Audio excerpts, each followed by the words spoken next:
Hi friends, welcome back to HMM foods. ఈరోజు మన ఛానల్లో వీడియో వచ్చేసి బఠానీ బీన్స్ ఆలూ కర్రీ ఏ విధంగా తయారు చేసుకోవాలో చూద్దాం. ముందుగా బఠానీ బీన్స్ ఆలూని ఉడికించుకొని పెట్టుకోవాలి. ఈ విధంగా ఆలూని బఠానీని అలాగే బీన్స్ని ఉడికించి పెట్టుకోవాలన్నమాట. ఇప్పుడు కర్రీ ప్రిపేర్ చేసుకుందాం. ముందుగా స్టవ్ మీద ఒక కళాయి పెట్టుకొని కళాయిలో కర్రీకి సరిపడా ఆయిల్ యాడ్ చేసుకోవాలి.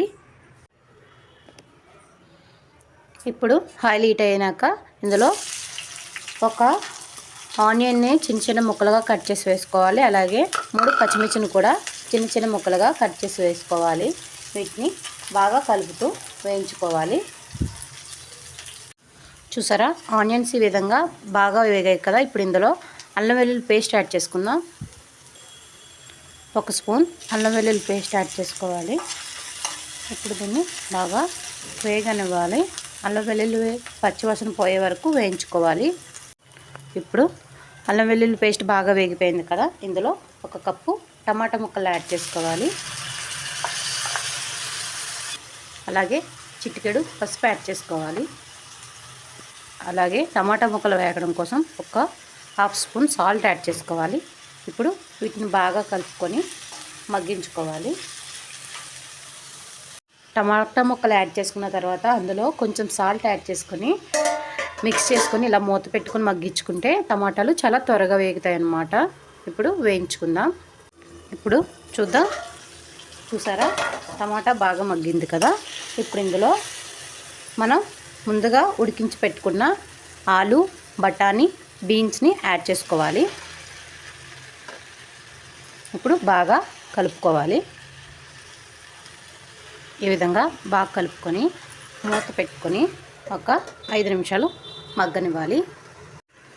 5 నిమిషాల తర్వాత ఇప్పుడు చూద్దాం. చూసారా, బీన్స్ ఆలు అలాగే బఠానీ బాగా మగ్గాయి కదా. ఇప్పుడు ఇందులో కారం యాడ్ చేసుకోవాలి.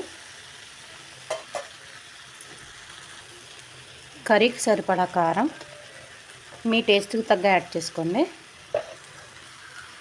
కర్రీకి సరిపడా సాల్ట్ యాడ్ చేసుకోవాలి. ఇప్పుడు వీటిని బాగా కలుపుకోవాలి. ఇంకా కలుపుకున్నాం కదా. ఇప్పుడు మూత పెట్టుకొని ఒక 5 నిమిషాలు మగ్గనివ్వాలి. ఇప్పుడు చూద్దాం. బాగా మగ్గిపోయాయి కదా ఆయిల్లో. ఇప్పుడు ఇందులో కర్రీకి సరిపడా వాటర్ యాడ్ చేసుకుందాం. ఆల్రెడీ ఉడికించి పెట్టినవే యాడ్ చేసాం కాబట్టి ఎక్కువ వాటర్ ఏం అవసరం లేదు. 1 గ్లాస్ వాటర్ అయితే సరిపోతుంది. కర్రీ కొంచెం గ్రేవీలో రావడానికి యాడ్ చేసుకోవాలి. ఈ కర్రీ అన్నం చపాతీ పుల్కాలోకి చాలా బాగుంటుందన్నమాట. నేను అన్నంలోకి ప్రిపేర్ చేస్తున్నాను కాబట్టి కొంచెం యాడ్ చేశాను వాటర్. మీరు చపాతీలోకి కానీ పుల్కాలోకి కానీ రెడీ చేసినట్లయితే వాటర్ ఏమి యాడ్ చేసుకోకుండా కూడా కుక్ చేసుకోవచ్చు. ఇప్పుడు మూత పెట్టి కుక్ చేసుకుంటాం. ఇప్పుడు చూద్దాం. చూసారా, మన కర్రీ దగ్గర పడిపోయింది కదా, అంటే రెడీ అయిపోయింది అనమాట.